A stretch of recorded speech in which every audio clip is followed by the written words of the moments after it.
कपाଳରେ जदि लेखिचु रे जगा जीवनटा दुख मोर आखिर लुहकु ओठरे पीमु मेंटी देबी भोक मोर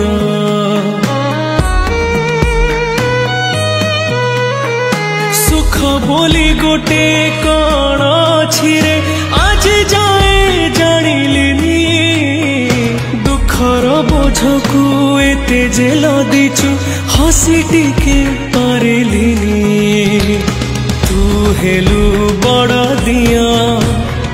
मु तोर केही नुह सेथिपाई जाळु मते देई दुखर निया तो पाई गढ़िछु सुना देउळ कालिया।